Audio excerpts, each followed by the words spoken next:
Welcome to In Pursuit of Truth. This is your host, Sir Patrick Mactacular. Ladies and gentlemen, please keep your hands and feet inside the vehicle at all times as we accelerate towards troll level Spurs Force. Yeah, I like that. Yeah, I like that too. We got some new Q posts for you. Do it. I will. Do it. Do it. I will.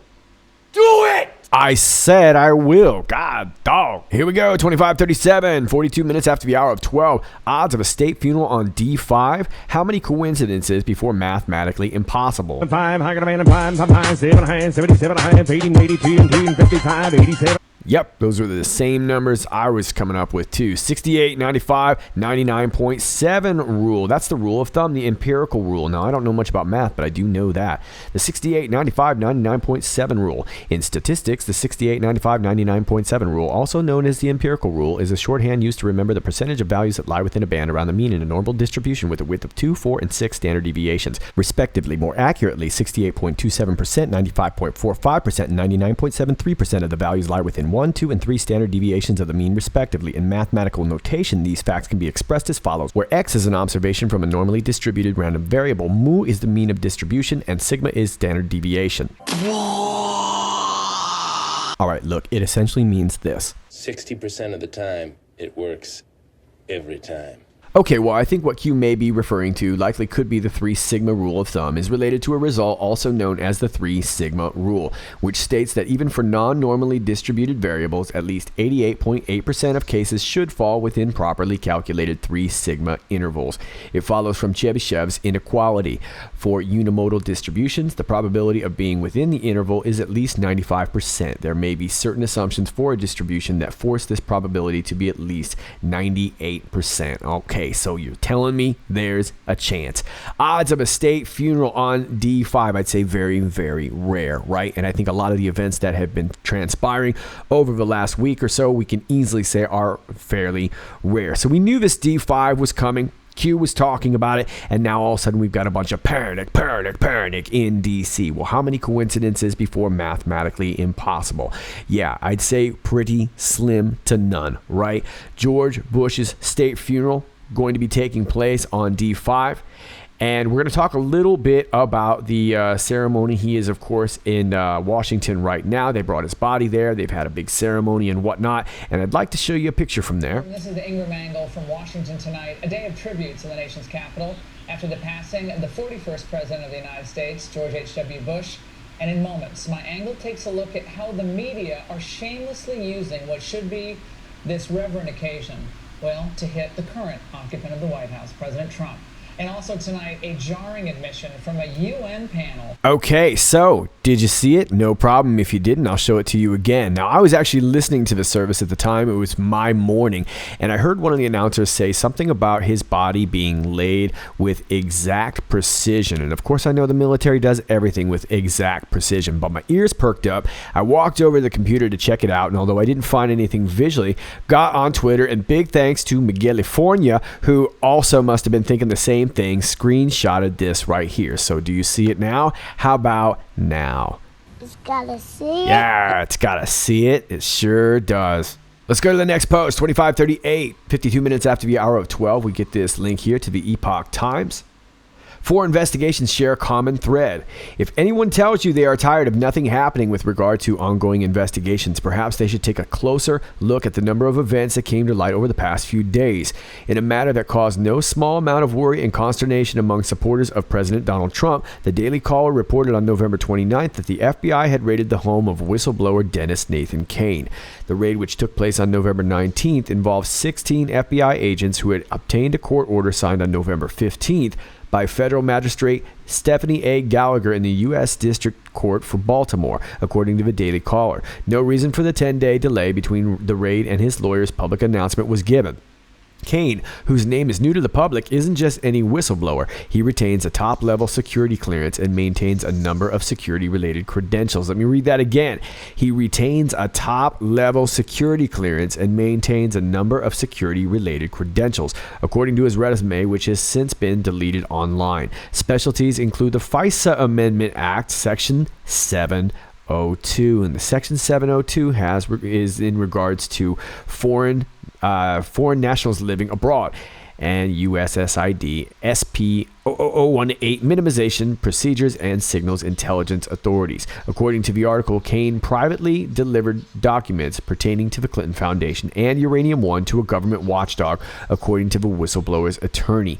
The Justice Department's Inspector General was informed that the documents show that federal officials failed to investigate potential criminal activity regarding former Secretary of State Hillary Clinton, the Clinton Foundation, and Rosatom, the Russian company that purchased Uranium One, the article states. Cain had also obtained official whistleblower status from DOJ Inspector General Michael Horowitz. Michael Sokaros, Cain's lawyer, told the Daily Caller that Cain had met with a senior member of Horowitz's office and delivered a flash drive along with a sealed envelope containing documents. The same materials reportedly were also delivered to the Senate and House Intelligence Committees. The FBI agents seized all of the original documents in Cain's possession, according to Sokaros. The Daily Caller said that one document they reviewed showed that then FBI Director Robert Mueller failed to investigate allegations of criminal misconduct pertaining to Rosatom and to other Russian government entities attached to Uranium One. How the Daily Caller was able to review any documents following what was reported to be a full seizure remains unexplained. Okay, and let me remind you that Q said the other day that Robert Mueller was going to have to be reconciling, scrambling to save himself. He was already going to be facing charges regarding Uranium One. There have been strong reactions to the news, with many perceiving it as some sort of cover-up. However, a few facts are worth entertaining. Regardless of the FBI seizure, both IG Horowitz and the House and Senate Intelligence Committees already have the documents in their possession, and we've known that all along. It's just starting to come out now. The FBI seizure of documents from Cain doesn't indicate the documents are being hidden. Okay, now there's a lot of good stuff here, and we're just going to kind of peruse through here. But I want to talk about a little bit about this Chicago raid also. The FBI raid on Cain's house wasn't the only one. On November 29th, federal agents raided the offices of Alderman Edward Burke, a powerful Chicago politician who has held his position in Chicago politics for 50 years. Burke's office windows were covered, and FBI agents remained on the premises for about 7 hours, according to media reports. Chicago Mayor Rahm Emanuel, who abruptly announced in September that he would not seek re-election — remember that, Mayor Rahm Emanuel is not seeking re-election — said his office had no advance warning of the raid, noting, "I know what I read in the paper. I'm out here, that's it. You are asking hypotheticals, and I am not going to do that with the FBI walking around his office." Burke, who has been under federal scrutiny on several occasions, has never been convicted or indicted. His investigation is being handled by the Public Corruption Squad from the local FBI office. Burke's law firm specializes in property tax reductions for his clients, and some have speculated that the raid could be connected to work that Burke's law firm did for the president, but there are several problems with that theory, okay? And like I said, there's all really some good stuff here. And then this goes to talk a little bit about this Danske Bank. Two other events with a more international scope also have been underway. Several banks are currently under investigation for a massive money laundering scandal that is likely to only grow larger. Danske Bank is being investigated by the U.S. Department of Justice, and new charges were filed this week by Danish authorities. The bank's CEO and chairman both have been forced to resign, and numerous current employees are under investigation. Danske Bank has admitted that approximately $230 billion has flowed through one of its units in Estonia, but the focus now appears to be shifting to other financial institutions. Of course, they got to launder that money. And then we have this Clinton donor charged. Lastly, in a November 29th DOJ press release, 3 executives, including Abul Huda Faruqi, were charged for their role in a scheme to defraud U.S. military contracts in Afghanistan, engaging in illegal commerce in Iran, and laundering money international. How about that? We were just talking about laundering money. Faruqi was the CEO of Anon, a defense contractor based in the United Arab Emirates. Okay, well, let me sum this up for you, because this is a great article. There appears to be a common thread among what might appear to be unrelated events: the raid on the whistleblower, the raid on the Chicago politician, the investigations of European banks, and the charges brought against the Clinton donor. All of the activities targeted were either occurring during the Obama era, or in the case of the DOJ whistleblower, were directly related to underlying events from that time. Q goes on to say DOJ policy does not discuss ongoing investigations. And that's a real key point to remember. I also think it's a very key frustration for a lot of patriots because we don't get to see it. We have a general idea of what's going on. We have a general idea of who's involved, although that's a serious web work. But we don't really know exactly how this is all going down. Majority of leaks by them serve to their benefit, of course. This could come in the form of tweets. This could come in the form of, Washington Post articles, or you name it, really, any platform, as well as audio and video interviews, things like this on mainstream media. Some do not. Yeah, if you remember James Clapper, he probably wasn't supposed to say that, yes, the Obama campaign was spying on President Trump, but it was for his own good. That was sort of a faux pas, right? Some are designed to provide the public with a glimpse into the shadows, and I do believe that that's what we have with this Hannity situation today. We're going to talk about that in just a minute because it pops up in the Q post, but I think that that's what we saw. A glimpse means leverage. Leverage gives you panic. Panic sends the rats scurrying. So it's like stepping in the ring with a professional boxer, and that boxer says, look, I'm going to hit you with a straight right. I'm not going to give you a hook. I'm not going to feign anything. I'm not going to do any wild kind of punching or footwork. I'm just going to hit you with a straight right. You know it's coming. You know how it's coming. And you also know that because that professional boxer is probably a better puncher than you, he's going to hit you in the face. And so you are going to start being real skittish, you're going to move around, and you're going to make mistakes. And that's exactly what so much of this is. But at the same time, this is sort of that key talking point for a lot of people who have sort of stopped trusting the plan or have grown tired of it, and I understand that. This is sort of can be, visualized as the excuse for why things aren't happening. Well, if you refer back to the article that we just read, you can see that clearly things are happening. This is a chess game, which means we have more than one player. There's moves and counter moves, and oftentimes they might make a good move that we've got to counter. But the fact of the matter is if we keep threatening that straight right, they're going to panic, they're going to make the wrong move, and eventually they're going to walk right into it. And that's what happens when you bring dark to light. The rats, the cockroaches, all of them go scurrying. Dark to light, Q. Let's move on to the next post. 25:39, 2 minutes after the hour, 1 p.m. The public is about to learn that the DOJ, FBI, plus other U.S. and foreign assets have been actively working behind the scenes in one of the largest criminal investigations in modern day history. We're talking about FISA. D-Class has a purpose to illuminate the truth. People transparency is the only way forward. Controlled media, enemy of the people. And I think we realize that the mainstream media is the enemy of the people. There's still a lot of people who don't really realize the extent of how this all works. But we saw this even with Fox today. And again, we're going to lead up to that. But let's move on to the next post. Post 2540, 16 minutes after the hour, 1 p.m. We get this link right here. And it's to the committee repository. And you can see that our calendar has freed up this week from the 4th Subcommittee on Regulatory Reform, Commercial and Antitrust Law has been postponed. And on the 5th, our D5 here, the Committee on the Judiciary, postponed. Everything's been postponed, as a matter of fact, because we've got a funeral to deal with. Well played, Deep State, and that's what Q says. Postpone, well played, Deep State. Please allow us to counter. Well, I would consider this. I know it's a bummer, and we'll talk a little bit more about this here in some upcoming posts. It's a big bummer. We all wanted to see this D5 drop. This is another big reason why I am not a fan of predicting these dates, because I think it sets you up for disappointment. I think it's better to dig your heels in and be ready to play the long game. That's a bigger story. But in regards to this, I will offer this. Look, it took the death of one of their big boys to put this off, which means it's truly, truly important. Let's move on to the next post, 2541. 50 minutes after the hour, 1 p.m., Q says, the Great Awakening, Q. Well, Q just stated in the previous post, please allow us to counter. So is it possible that just stating the Great Awakening is some sort of call to action? I'm not really sure, but it seems rare that Q would just post the Great Awakening without any supporting sentences around it.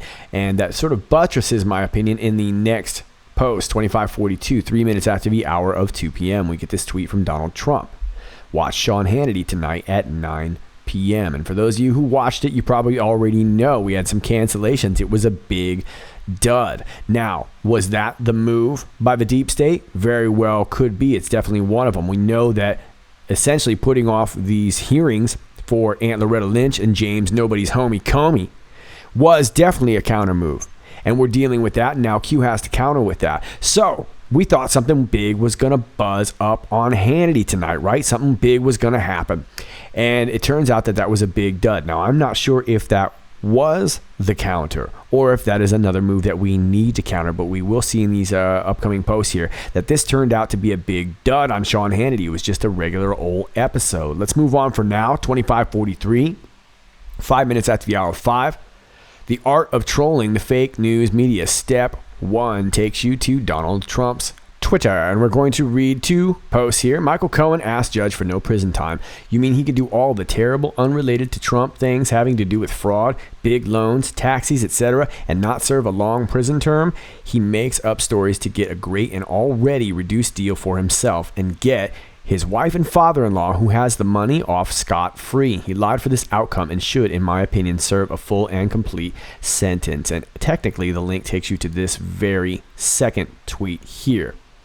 And as you can see, scot-free is spelled with 1 T. It should be 1 T. It's spelled with 2 T's here. And of course, he got raked over the coals, as we see in this second link right here. President Donald Trump's latest misspelling has Twitter users wondering who is scot-free. And this is from People Magazine, so we're just going to do that because that's what you do to People Magazine. Well, Scot-Free is Scot-Free Productions, and I'm sure none of those knuckleheads on the left have figured that out yet. A British film and television production company founded by filmmakers and brothers Ridley Scott and Tony Scott. And many of you probably already know that because they were the makers of the movie White Squall. Let's go back to the Q post here. So these are the links. Well, who is Scot-Free? Well, it's a production company. And this is the Wikipedia there. White Squall, where we go one, we go all from the movie. Thank you for playing. And if you're new to QAnon, this movie, White Squall, has a lot of connections to the QAnon movement, including the phrase, where we go one, we go all. We'll see a little bit of that here in the next post. 25:44, 35 minutes after the hour of 5 p.m., we get this YouTube link right here. And it takes you to the YouTube page of Kappa Zach. And this is the White Squall 1996 movie trailer featuring Jeff Bridges and Scott Wolf. And we have talked at great length about this movie. If you are newer to my channel, I would suggest that you go back to some of these drops where Q references White Squall. There's a lot of correlations between the plot of the movie and the QAnon phenomenon. But I'm just going to point out a couple little spots here in this trailer. I can't play you the whole trailer, even though it's a little bit under 2 minutes, because the last time I played you this trailer, I got hit for copyright. And the sound's not very good here. It's all cranked up. But let me see if I can turn you on to this. Listen to what he says here.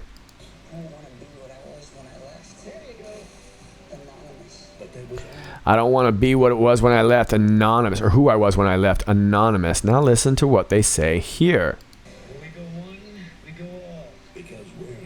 That's right. Where we go one, we go all. And I'm sorry, you're going to have to go check out the trailer for yourself. I don't want to get hit with copyright. But like I said, go back and check this out because there's obvious reference being made here in the movie. So, President Trump tweeting out Scot-Free, which is a reference to White Squall, which Q references quite often. That's where we get the phrase, where we go one, we go all.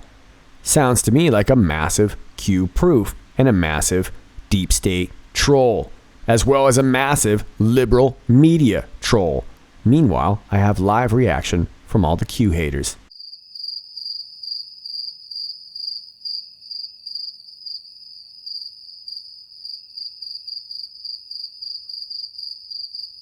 Still waiting on that bang up proof, Q haters. 25:45, 38 minutes after the hour of 5 p.m. We get a couple links right here. Q says if you decide to change careers, your name has been entered to be fast-tracked. Well, the first link takes you here. Special Agent and Uniformed Division Officer. Get started on your career path today. Sweet. The next one takes you to FBI jobs. All right, so it looks like Q's doing a little recruiting in case you guys are looking. Not me. I've already got a sweet gig.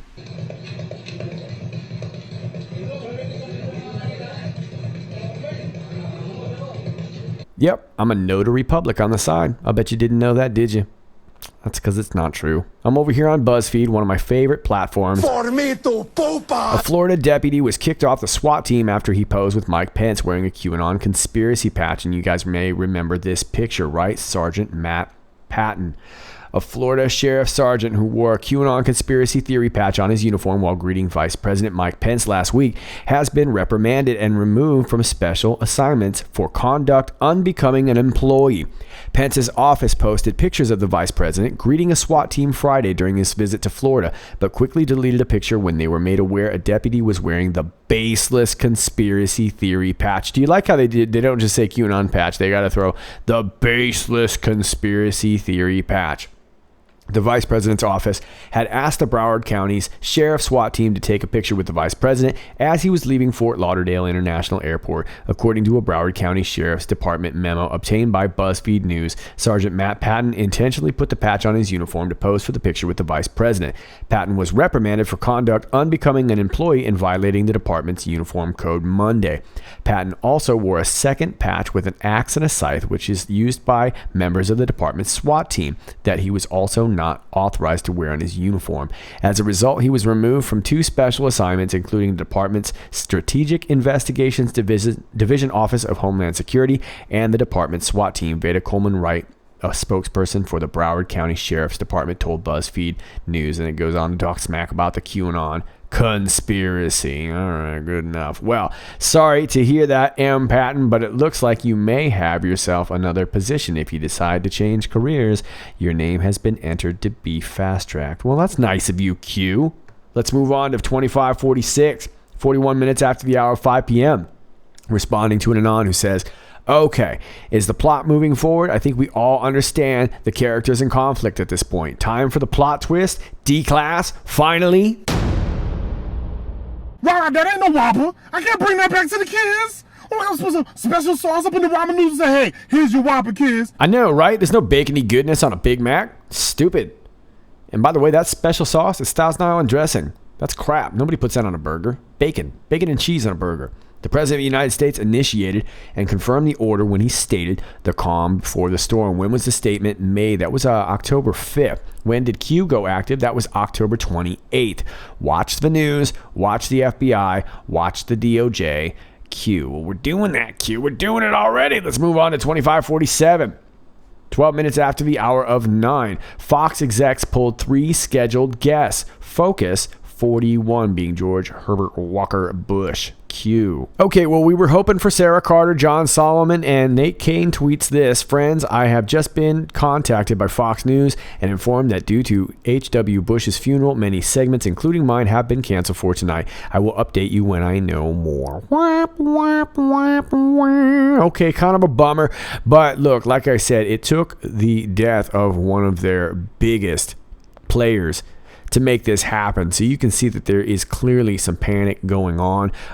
If we're counting on Fox News to get this truth out, that's just not going to happen. So I'm not really sure how this is going to go down. I'm not really sure what the counter is going to be.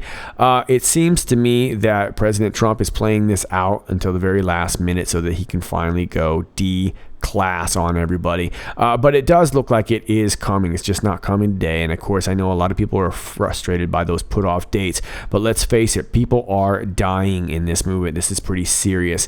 And I think we all pretty much can suspect that the death of George H.W. Bush was likely, like Mr. McCain's, not on his own terms. And so they're going to eulogize him for as long as they can. Now, my guess is that Comey is probably going to try and get Aunt Loretta Lynch to testify first. That wasn't going to be the case this week, but that would be my guess, is that's what he's going to try and pull for. Now, whether or not he'll be successful, I don't know, but I would assume that's what he wants. You know, considering all the information and access to information he probably still has, he probably wants to see what she's going to say so that he can kind of mold his story around that. That would be my guess.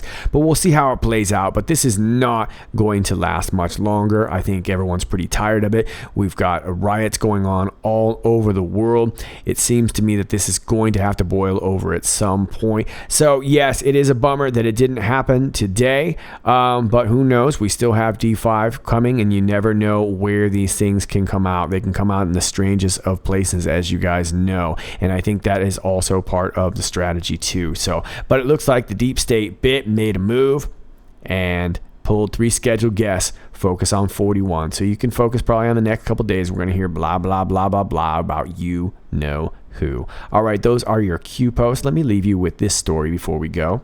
From collectiveevolution.com, strange-looking Tesla tower in Texas aims to transmute electricity wirelessly. Ooh, a Texas Tesla tower. Look at that. And you can see here's one in 1901, and here's one in 2018. Looks like a little ice cream scoop. I like ice cream. The facts. Visive Technologies have erected a tower in Milford, Texas that bears a striking resemblance to Tesla's Wardenclyffe Tower. The new tower aims to send wireless electricity across the world for all. Have we already had the technologies to change our energy systems for centuries? Is this a cover-up? What is holding it back now? Are we as ready as a society to truly accept collaborative and peaceful technologies? Is it possible to transmit electricity wirelessly? Some claim yes, that this type of technology was not only utilized in ancient times, like in Egypt, for example, but by a 19th century scientist and mystic, Nikola Tesla. Excuse me. Although Tesla has become quite popular historical figure, despite being left out of secondary and post-secondary education books and works being seized on by U.S. intelligence agencies. Furthermore, there are other explanations for a complete silencing of Tesla's work. The monopoly J.P. Morgan had, the copper used to make electrical wires, for example. With all that being said, Tesla's vision of free and wireless energy transfer that could be converted into electricity is still known by many. Tesla wanted to use the wheelwork of nature to create energy today. We do it by smashing things together and trying to create an explosion. Tesla gave us electric motors, which eventually turned into electric cars. And again, his vision, hopes, theories, and possible completion of a technology that was able to send electricity through the air. Okay, well, I'm going to let you go ahead and read this. I'll leave this for you down below, but this is pretty cool stuff. And we were just talking yesterday about unified field theory, and here we see this Tesla tower pop up. This was posted on November 13th, 2018. So if you're near Dallas, Texas, I know a couple of you emailed me already and saw it, or if you've seen anything cool coming from it, I would love to know what your stories are. If you've got pictures of videos of it or whatnot, I would love to see this thing in action, see how it works. But you can let me know down below. But very interesting considering the timing of the post yesterday, even though this was posted before yesterday. But the timing is still very, very cool stuff. All right. Okay, kids, that's all I got for you today. Let me leave you with this real quick. I want to go back to this picture and just point out that another thing I noticed during this broadcast, this was shown in that opening shot of Fox. If you'll notice that I guess to us, at least to our perspective, the flag is upside down. So could this be a distress call from the deep state? Are they putting that in a queue for a reason? Not really sure, but I wanted to point out that side note. And once again, thanks to Miguel California who sent that screenshot. Very cool stuff.